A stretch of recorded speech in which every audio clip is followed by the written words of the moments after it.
This is the first 7.3 video. We're going to look at the sampling distribution of X bar.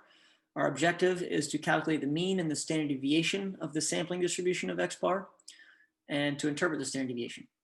So as we've looked at in previous videos, the 7.2 videos, we talked about the sampling distribution of p hat. So sampling distribution is when you take all possible samples from the population and plot some statistic. In 7.2, we plotted p hat, which is the measurement of the sample proportion. So if you think about proportions, proportions are measuring categorical data. It's the proportion that fall into certain categories. This sample means is quantitative data. So now instead of plotting the proportion in some category, we're going to take the mean or the average of some quantitative variable. So 7.2 is about categorical variables. 7.3 is about quantitative variables. So a sampling distribution of X bar describes the distribution of values taken by the sample mean X bar in all possible samples of the same size from the population. I've got two examples shown here. They are the approximate sampling distributions of the sample mean year of pennies in 50 samples for two different sample sizes. So this right here is 50 samples of pennies from a sample size of 5. So for example, this X bar right here above 1995 represents a sample of size 5 that had an average year of 1995.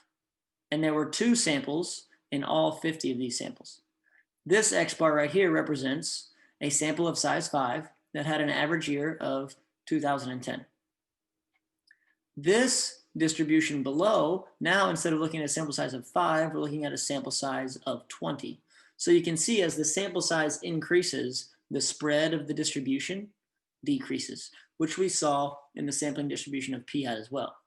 So this example, this X bar right here represents a sample of size 20 that had a sample mean year of 2000. And again, this is of pennies. So a couple things that we need to know about the sampling distribution of X bar is when we're describing them, we want to describe the shape, the center, and the spread, just like all distributions. So our measurement of center is going to be the mean, which is mu of X bar. For p hat, it was mu of p hat. We're just taking the average of all of these sample means. So the mean of the sampling distribution of X bar is always going to be equal to the mean of whatever the population is.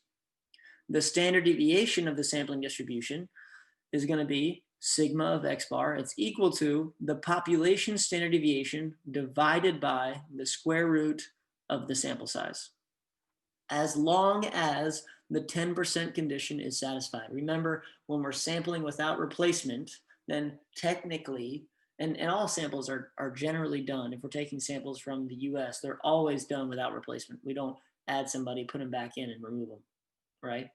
So whenever we're sampling without replacement, we have to make sure the 10% condition is satisfied, because that helps us to assume that they're independent. Though technically they're not. It just means that the probability changes. It's such a small change that they're essentially or nearly independent.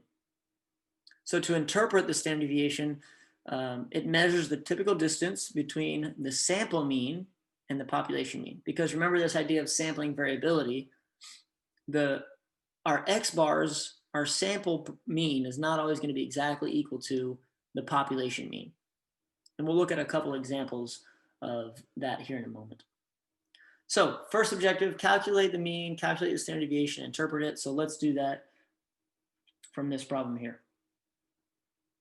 The number of movies viewed in the last year by students at a large high school has a mean of 19.3 movies with a standard deviation of 15.8 movies. Suppose we take an SRS of 100 students from this school and calculate the mean number of movies viewed by the members of the sample.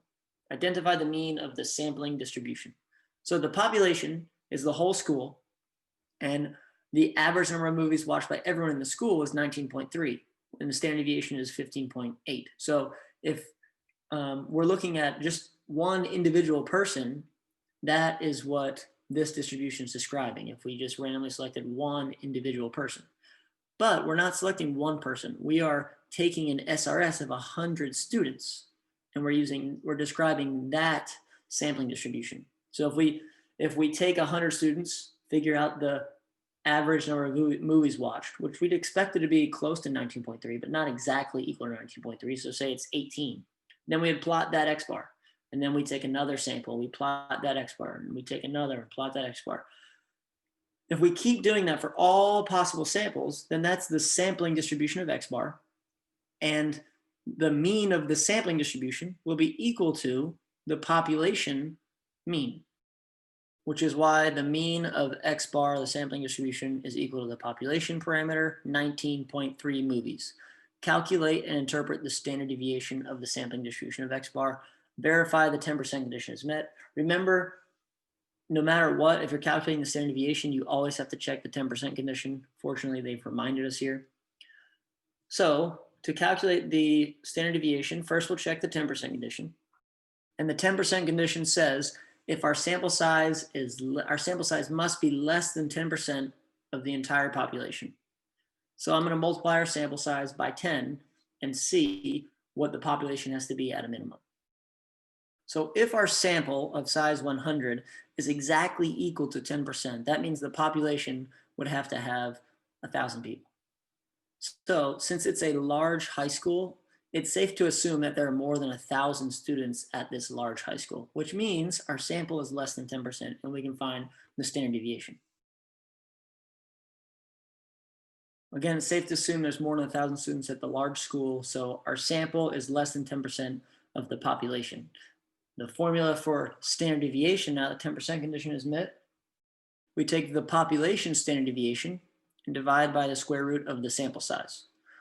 So the population describes all the individuals. So if we're looking at one individual, then the standard deviation, typically they'll be 15.8, they'll watch 15.8 movies away from the mean of 19.3.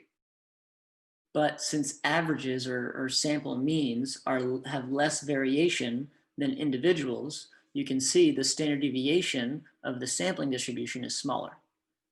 So if we selected one random student, we'd expect them to be on average to watch 15.8 movies from the mean. But if we're taking a sample of 100 students, that's going to drastically reduce the variation because now we're including 100 students rather than just the one. So there's less variation, which is why the standard deviation of the sampling distribution of X bar is 1.58.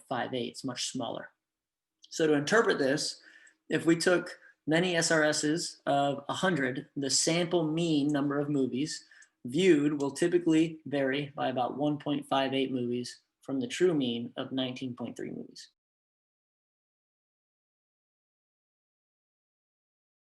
Just to reinforce this understanding of the standard deviation, I'm going to draw out a quick picture here and explain what's going on. So this is a very small start of a sampling distribution where we know the average number of movies watched is 19.3.